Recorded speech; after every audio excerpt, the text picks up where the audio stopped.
Би-24. Исповедь из камеры смертников. Артур Конан Дойл. Я рассказал свою историю, когда меня схватили, но никто не стал меня слушать. Потом я повторил ее на суде, все от начала до конца, абсолютно так, как это произошло, не добавив ни единого слова. Я изложил все чистосердечно, да поможет мне Бог, все, что леди Мэннерин говорила и делала, а затем все, что я сказал и сделал, в точности так, как это случилось. И что же я за это получил? Подсудимый представил бессвязное и непоследовательное заявление, невероятное в своих деталях и не подкрепленное никакими крупицами улик. Вот что написала одна из лондонских газет, а другие пропустили это мимо ушей, как будто я вообще не защищался. И все же своими собственными глазами я видел, как убили лорда Мэннеринга, и я также невиновен в этом, как и любой человек из судей присяжных, которые меня судили. Теперь, сэр, вы находитесь здесь, чтобы принимать прошения заключенных. Все зависит от вас. Все, о чем я прошу, это чтобы вы прочитали это, просто прочитали, а затем навели справки другие о личном характере этой леди Мэннеринг, если она все еще носит то имя, которое у нее было 3 года назад, когда к моему несчастью и гибели я пришел с ней встретиться. Вы могли бы нанять частного детектива или хорошего адвоката, и вы быстро узнали бы достаточно, чтобы убедиться, что моя история правдивая. Подумайте, какая это будет слава для вас, когда все газеты напишут, что произошло бы чудовищное судебное заблуждение, если бы не ваша настойчивость и ум. Это должно стать вашей наградой, поскольку я бедный человек и ничего не могу вам предложить. Но если вы этого не сделаете, пусть вам больше никогда не спится спокойно в вашей постели. Пусть не пройдет ни одной ночи, чтобы вас не преследовала мысль о человеке, который гниет в тюрьме из-за того, что вы не исполнили долг, за который вам платят. Но вы сделаете это, сэр, я знаю. Просто наведите 1-2 справки, и вы скоро поймете, откуда дует ветер. Помните также, что единственным человеком, который выиграл от этого преступления, была она сама, поскольку оно превратило ее из несчастной жены в богатую молодую вдову. Вот конец ниточки в ваших руках, и вам нужно только пойти по ней и посмотреть, куда она ведет. Заметьте, сэр, я не жалуюсь по поводу ограбления со взломом. Я не ною о том, что заслужил, и пока что я получил не больше, чем заслужил. Ограбление это было, тут все верно, и мои 3 года пошли на то, чтобы заплатить за него. На суде было доказано, что я приложил руку к делу в Мёртон-Кросс и отсидел за это год, так что моей истории уделили меньше внимания по этой причине. Человек с прошлой судимостью никогда не получает по-настоящему справедливого суда. Я признаю ограбление, но когда дело доходит до убийства, которое принесло мне пожизненный срок, любой другой судья, кроме сэра Джеймса, мог бы приговорить меня к виселице, тогда я говорю вам, что я не имел к этому никакого отношения и что я невиновный человек. И теперь я возьму ту ночь, 13 сентября 1894 года, и изложу вам все именно так, как это произошло, и пусть рука Божья поразит меня, если я хоть на дюйм перешагну через правду.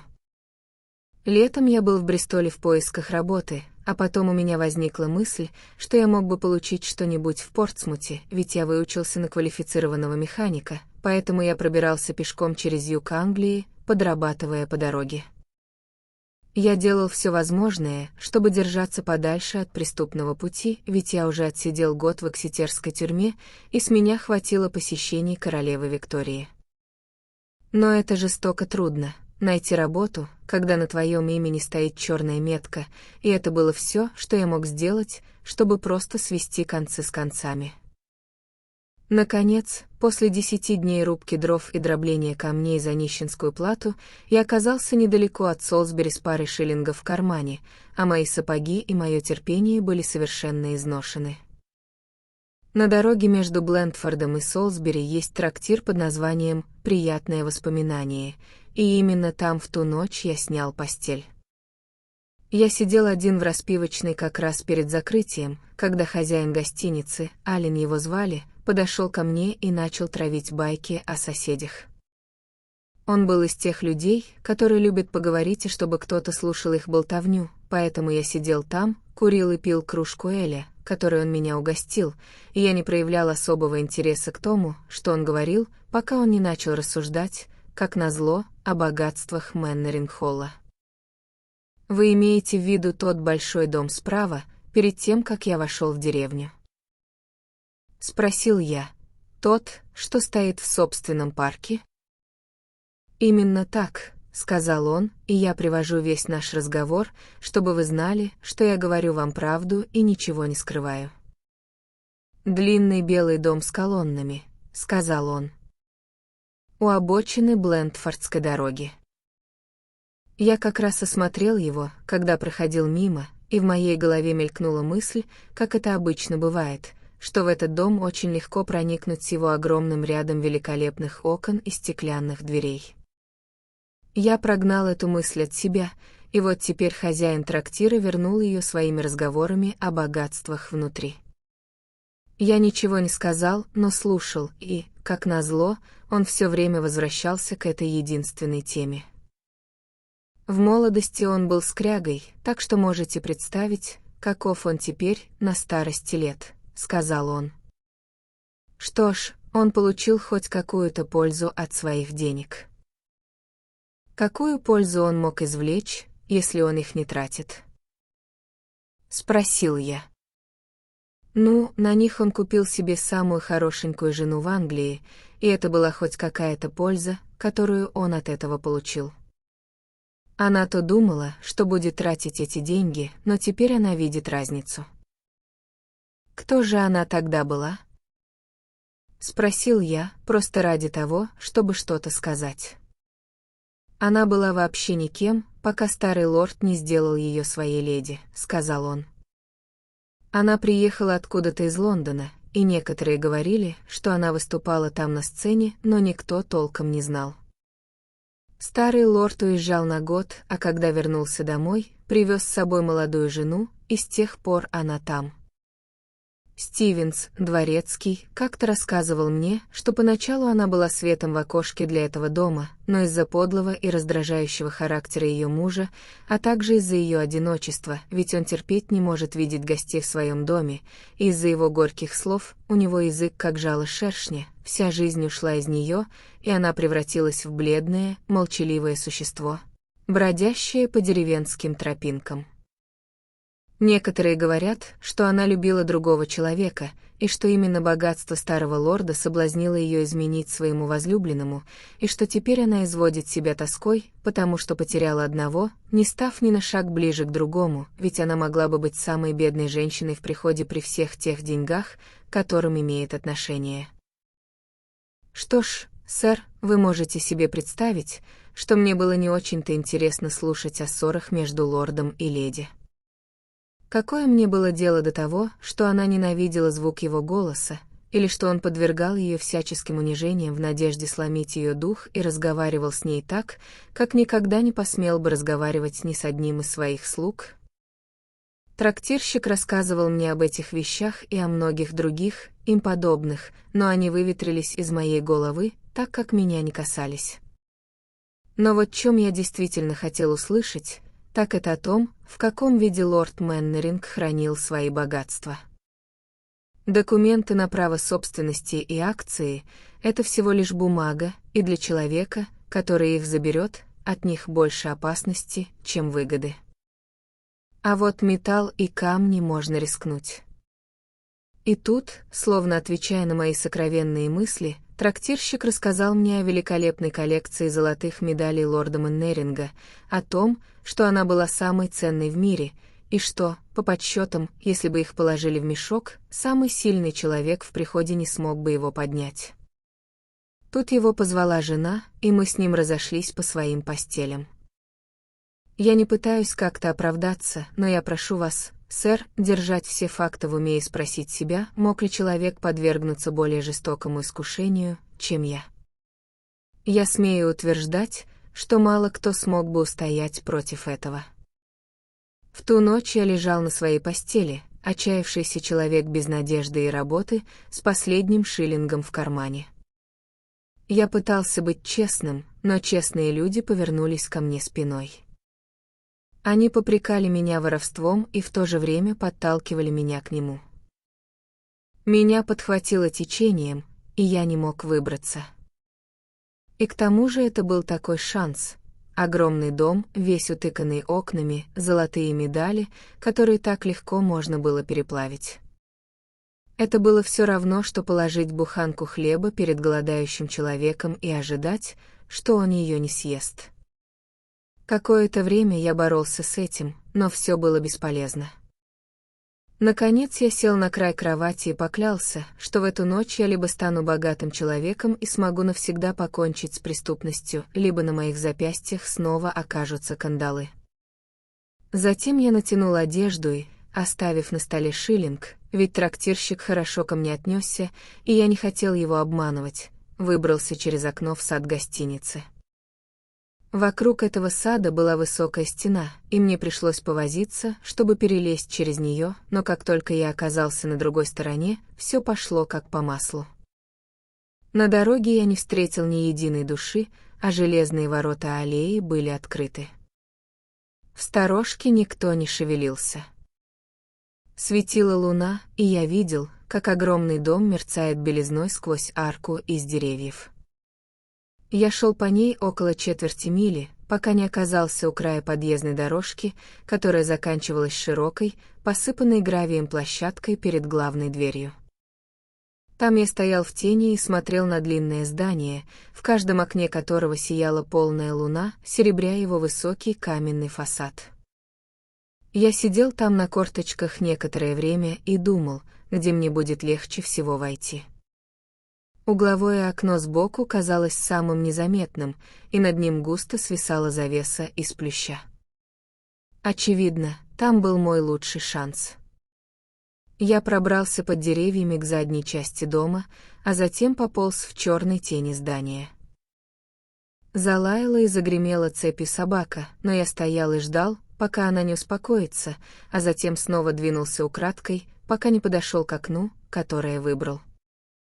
Удивительно, как беспечны люди в сельской местности, в местах, далеких от крупных городов, где мысль о грабителях никогда не приходит им в голову.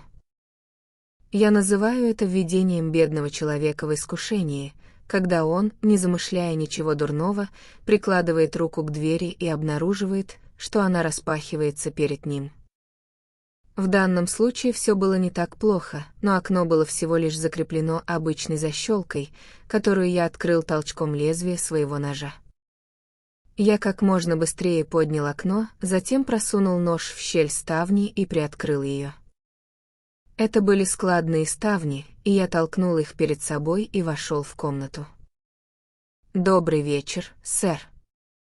«Добро пожаловать», — произнес голос.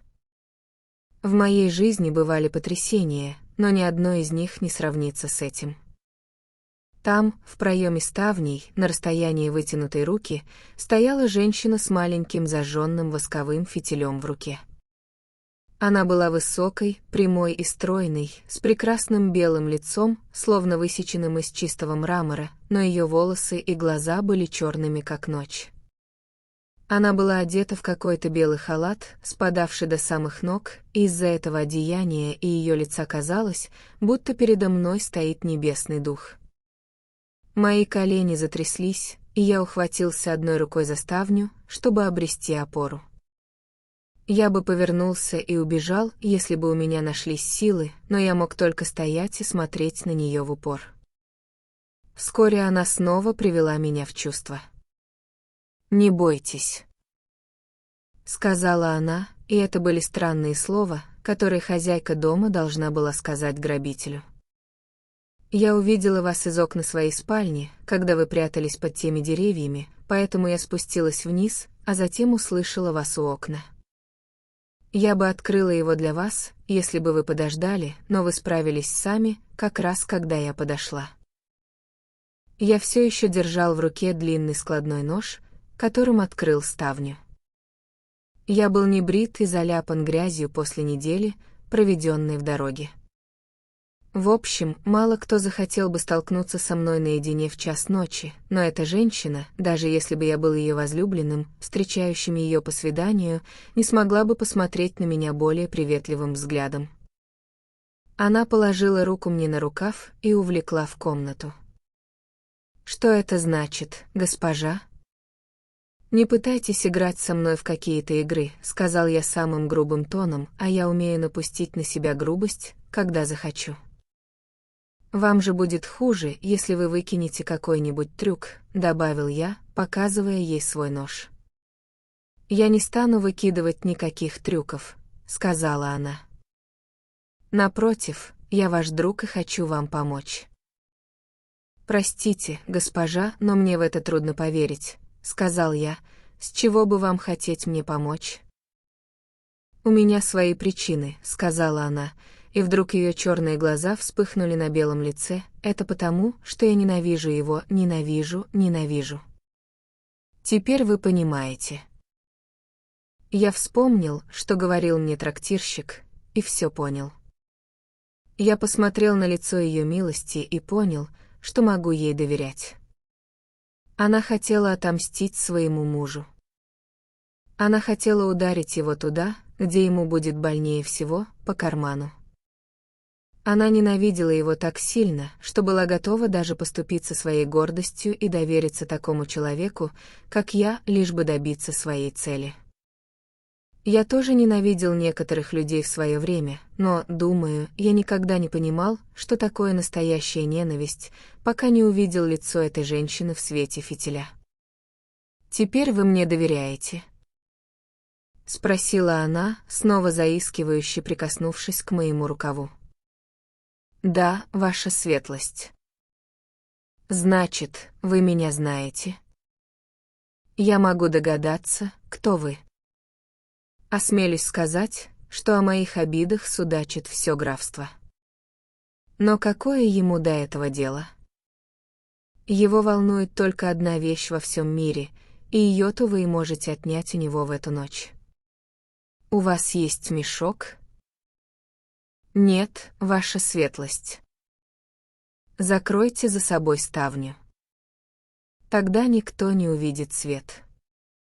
Вы в полной безопасности. Все слуги спят в другом крыле.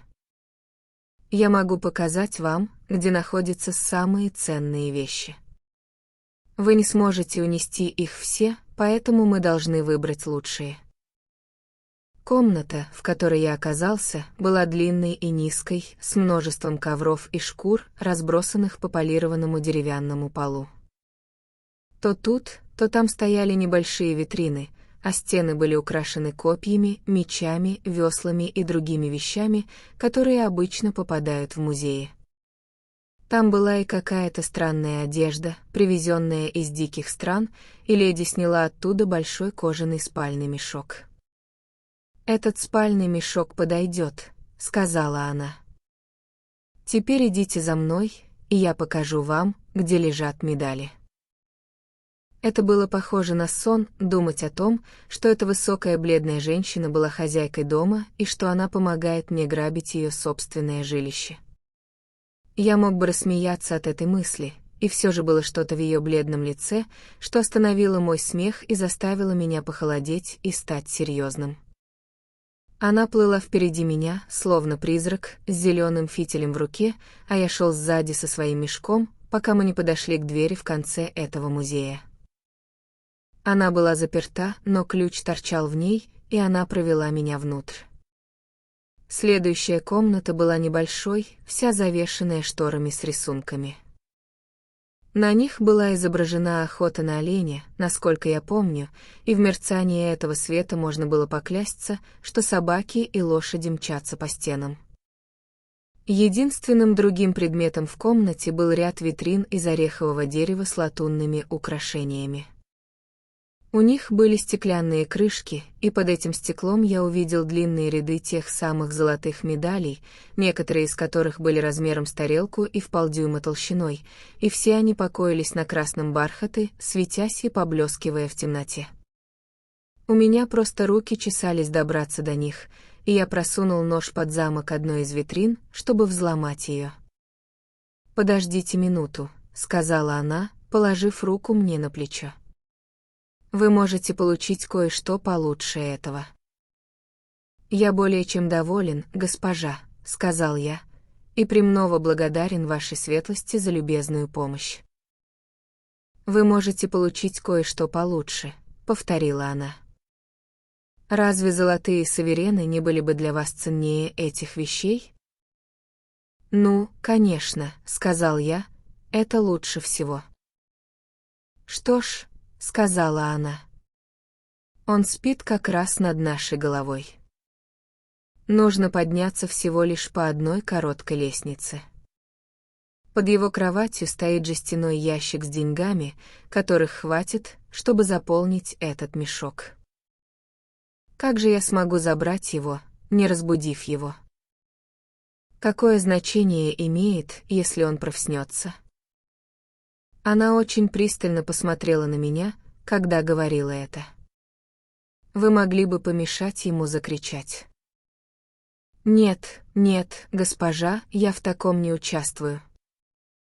«Как вам угодно», — сказала она. «По вашему виду я подумала, что вы отважный человек, но я вижу, что ошиблась.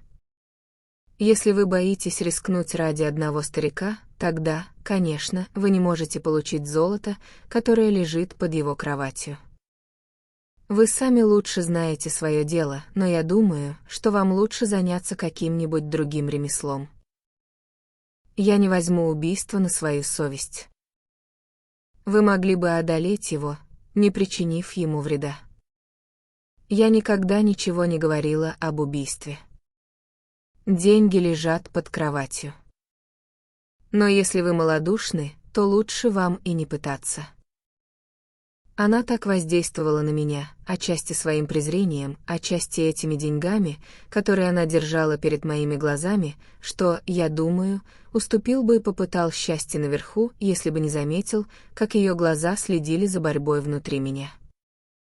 Это было сделано в такой лукавой, злобной манере, что становилось очевидно. Она твердо намерена сделать меня орудием своей мести и не оставит мне другого выбора, кроме как причинить старику вред или попасться ему в руки.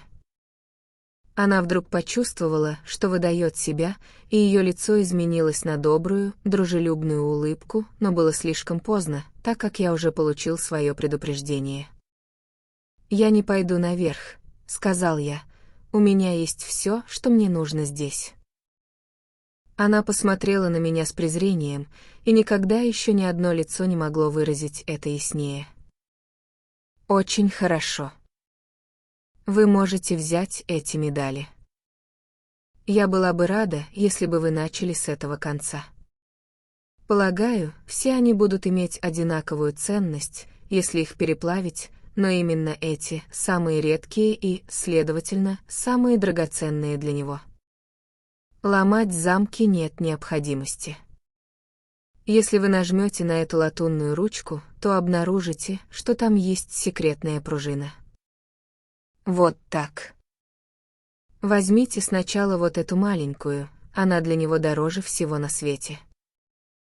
Она открыла одну из витрин, и все эти прекрасные вещи предстали передо мной. Моя рука уже лежала на той, на которую она указала, как вдруг ее лицо изменилось, и она подняла вверх один палец в знак предупреждения. «Тише!» — прошептала она. «Что это?» Далеко-далеко, в тишине дома, мы услышали тихий, шаркающий, волочащийся звук и далекий топот ног. Она в одно мгновение закрыла и заперла витрину. «Это мой муж», — прошептала она. «Все в порядке. Не волнуйтесь. Я все улажу. Сюда. Быстро, за гобелен». Она затолкнула меня за расписные шторы на стене, мой пустой кожаный мешок все еще был у меня в руке. Затем она взяла свой фитиль и быстро вышла в комнату, из которой мы только что пришли. Оттуда, где я стоял, я мог видеть ее через открытую дверь. «Это ты, Роберт!» — крикнула она. Свет свечи проникал через дверь музея, и шаркающие шаги приближались все ближе и ближе. Затем в дверном проеме я увидел лицо, крупное, тяжелое лицо, все в морщинах и складках, с огромным изогнутым носом и парой золотых очков, закругленных на нем. Ему приходилось запрокидывать голову назад, чтобы видеть сквозь очки, и этот огромный нос торчал впереди него, словно клюв какой-то птицы. Он был крупным человеком, очень высоким и грузным, так что в своем просторном халате его фигура, казалось, заполняла весь дверной проем. Вокруг головы у него была копна седых вьющихся волос, но лицо было гладко выбрито. Его рот был тонким, маленьким и чопорным, спрятанным под длинным, повелительным носом. Он стоял там, держа свечу перед собой и глядя на свою жену со странным, злобным блеском в глазах. Достаточно было одного этого взгляда, чтобы понять, что он любит ее так же сильно, как и она его. «Это еще что такое?» — спросил он. «Очередная капризная выходка? Что значит это брожение по дому? Почему ты не идешь спать?» «Я не могла уснуть», — ответила она. Она говорила вяло и устало. Если когда-то она и была актрисой, то не забыла своего призвания. «Позволю себе предположить», — сказал он тем же насмешливым голосом, что чистая совесть — прекрасное средство для сна. «Это не может быть правдой», — ответила она, «потому что вы то спите очень хорошо». «В моей жизни есть только одна вещь, которой стоит стыдиться», — сказал он, и его волосы встали дыбом от злости, так что он стал похож на старого какаду. «Ты лучше всех знаешь, что это такое. Это ошибка, которая принесла с собой свое собственное наказание. Мне так же, как и вам. Помните об этом. Тебе-то уж точно ни на что жаловаться. Это я опустился, а ты поднялась. Поднялась. Да, поднялась. Полагаю, ты не станешь отрицать, что сменить мюзик-холл на Мэннеринг-холл — это продвижение по службе. Каким же дураком я был, когда решил вытащить тебя из твоей настоящей среды. Если вы так думаете, почему бы нам не расстаться? Потому что тайное несчастье лучше публичного унижения. Потому что легче страдать из-за ошибки, чем признать ее. И еще потому, что мне нравится держать тебя в поле зрения и знать, что ты не сможешь вернуться к нему. Мерзавец. Трус и мерзавец.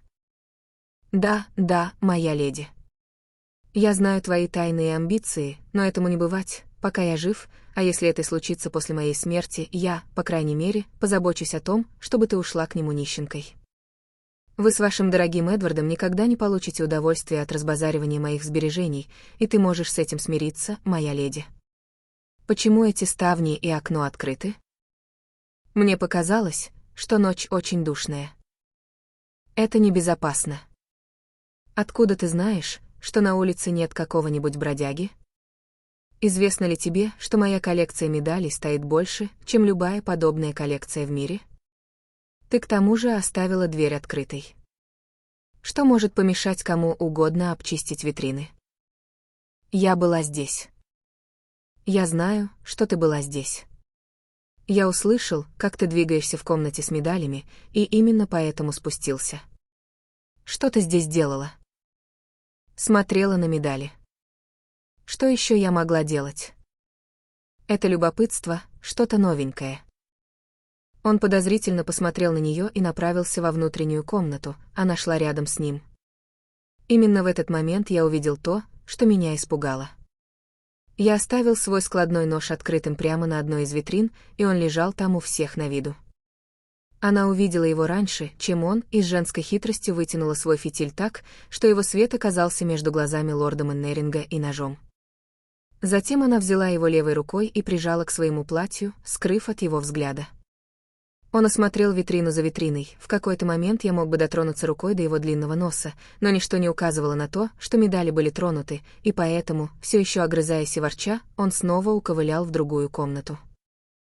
И теперь я должен говорить скорее о том, что я слышал, нежели о том, что видел, но я клянусь вам, как перед Творцом моим, пред которым предстану однажды, что все сказанное мною — правда. Когда они прошли во внешнюю комнату, я увидел, как он поставил свою свечу на угол одного из столов и сел, но в таком положении, что оказался как раз вне поля моего зрения.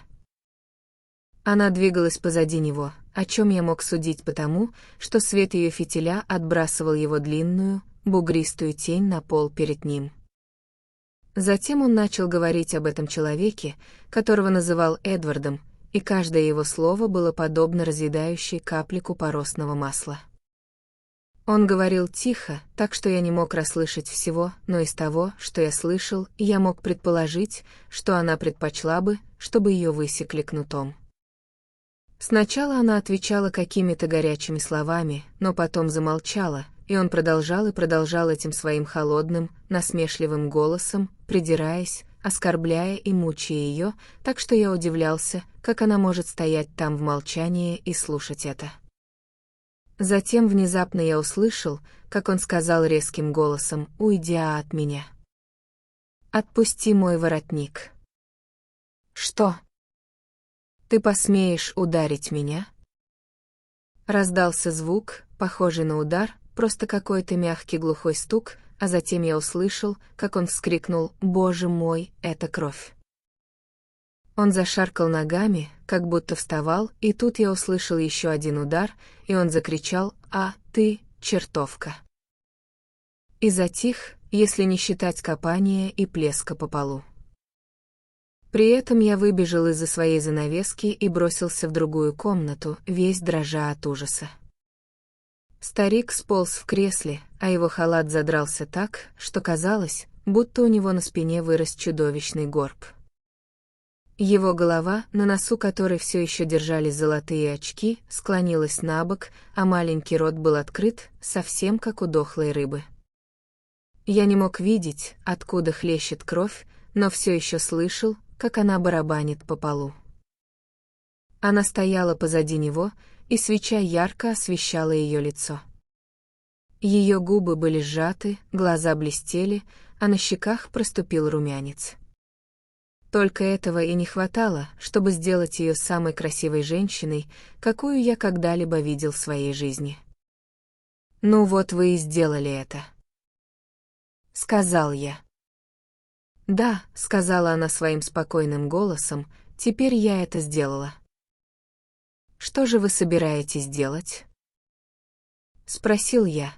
«Вас схватят за убийство, это так же верно, как сама судьба. За меня не бойся. Мне незачем жить, и это не имеет значения. Помоги мне усадить его прямо в кресле. Ужасно видеть его в таком виде». Я так и сделал, хотя меня всего передернуло от холода при прикосновении к нему. Немного его крови попало мне на руку, и мне стало дурно. «Теперь», — сказала она, — «медали с таким же успехом могут достаться тебе, как и кому-то другому. Забирай их и уходи. Мне они не нужны. Я хочу только уйти. Я никогда раньше не был замешан в подобных делах». «Глупости», — сказала она. «Ты пришел за медалями, и вот они в твоей власти. Почему бы тебе их не взять? Никто тебе не помешает». Я все еще держал мешок в руке. Она открыла витрину, и мы вдвоем набросали туда около 100 медалей. Все они были из одной витрины, но я не мог заставить себя ждать больше. Затем я направился к окну, так как сам воздух этого дома, казалось, отравлял меня после того, что я увидел и услышал. Оглянувшись назад, я увидел, что она стоит там, высокая и грациозная, со светильником в руке, точно такой же, какой я увидел ее впервые. Она помахала на прощание, и я помахал ей в ответ и выпрыгнул на гравийную дорожку. Я благодарю Бога за то, что могу положить руку на сердце и сказать, что никогда не совершал убийства, но, возможно, все было бы иначе, если бы я смог прочитать мысли и помыслы этой женщины. В комнате могло бы оказаться 2 трупа вместо одного, если бы я смог разглядеть, что скрывается за этой ее последней улыбкой. Но я не думал ни о чем, кроме как о том, чтобы благополучно выбраться, и мне в голову не приходило, как она, возможно, затягивает петлю на моей шее. Не успел я сделать и 5 шагов от окна, пробираясь в тени дома по тому пути, по которому пришел, как услышал крик, который мог бы поднять на ноги весь приход, а затем еще один и еще один. «Убийство!» — закричала она. «Убийство! Убийство! Помогите!» И ее голос прорезал ночную тишину, разносясь по всей округе. Этот ужасный крик так и засел у меня в голове. В мгновение ока начали двигаться огни и распахиваться окна, не только в доме позади меня, но и в сторожке, и в конюшнях впереди. Словно напуганный кролик, я бросился наутёк по аллее, но услышал лязг закрывающихся ворот прежде, чем смог добраться до них. Тогда я спрятал свой мешок с медалями под кучей сухого хвороста и попытался сбежать через парк, но кто-то заметил меня в лунном свете, и вскоре за мной по пятам погнались 50 человек с собаками. Я забился в заросли ежевики, но собак было слишком много для меня, и я был даже рад, когда подбежали люди и не дали им разорвать меня на куски. Они схватили меня и поволокли обратно в комнату, из которой я только что сбежал. «Это тот самый человек, ваша светлость?» — спросил самый старший из них, тот самый, который, как я узнал позже, был дворецким. Она склонилась над телом, прижав платок к глазам, а теперь повернулась ко мне с лицом фурии. «А, какая это была актриса!» «Да, да, это именно он!» — закричала она. «А, мерзавец, жестокий мерзавец, так обойтись со стариком!» Там был человек, который, по-видимому, являлся деревенским констеблем. Он положил руку мне на плечо. «Что ты на это скажешь?» — спросил он. «Это она сделала!» Закричал я, указывая на женщину, чьи глаза даже не дрогнули под моим взглядом. «Да ладно тебе. Придумай что-нибудь получше», — сказал констебль, а один из слуг ударил меня кулаком. «Я говорю вам, что видел, как она это сделала». Она дважды ударила его ножом. Сначала она помогла мне ограбить его, а потом убила его. Лакей попытался ударить меня снова, но она подняла руку. «Не трогайте его», — сказала она. «Я думаю, что его наказание можно смело доверить закону». «Я позабочусь об этом, ваша светлость», — сказал констебль. «Ваша светлость действительно видели, как было совершено преступление, не так ли?» «Да, да, я видела это своими собственными глазами. Это было ужасно». Мы услышали шум и спустились вниз. Мой бедный муж шел впереди. У этого человека в руке была одна из витрин. Он бросился мимо нас, и мой муж схватил его. Завязалась борьба, и он дважды ударил его ножом. Вот, вы можете видеть кровь на его руках. Если я не ошибаюсь, его нож все еще торчит в теле лорда Меннеринга. Посмотрите на кровь на ее руках. Закричал я. Она придерживала голову его светлости. «Ты, лживый негодяй», — сказал дворецкий. «А вот и тот самый мешок, о котором говорила ее светлость», — сказал констебль, когда вошел конюх с тем самым мешком, который я выронил во время бегства. И внутри него медали. Для меня этого вполне достаточно. Мы поддержим его здесь в безопасности эту ночь, а завтра инспектор и я сможем отвезти его в Солсбери». «Бедное существо», — сказала женщина. «Что касается меня, я прощаю ему любую обиду, которую он мне причинил. Кто знает, какое искушение толкнуло его на преступление. Его совесть и закон накажут его достаточно, и без моих упреков, которые сделали бы это наказание еще более горьким». Я не мог ответить, говорю вам, сэр, я не мог ответить, до того я был ошеломлен уверенностью этой женщины. И вот, словно соглашаясь своим молчанием со всем, что она сказала, я был утащен дворецким и констеблем в подвал, в котором они заперли меня на ночь. Вот, сэр, я и рассказал вам всю историю событий, которые привели к убийству лорда Мэннеринга его женой в ночь на 14 сентября 1894 года. Возможно, вы отложите мое заявление в сторону, как это сделал констебль в Мэннеринг Тауэрс или позже судья на окружном выездном суде. А возможно, вы увидите, что в моих словах звучит правда, и дадите этому делу ход, и тем самым навсегда прославите свое имя как человека, который не жалеет личных усилий ради торжества справедливости. Мне больше ни на кого надеяться, сэр, и если вы очистите мое имя от этого ложного обвинения, то я буду почитать вас так, как один человек еще никогда не почитал другого. Но если вы меня подведете, то я даю вам торжественное обещание, что ровно через месяц повешусь на решетке своего окна и с этого момента стану являться вам в кошмарах, если только один человек вообще способен вернуться и преследовать другого. То, о чем я вас прошу, очень просто. Наведите справки об этой женщине, понаблюдайте за ней, узнайте ее прошлое, выясните, как она использует доставшиеся ей деньги и существует ли на самом деле человек по имени Эдвард, как я и утверждал.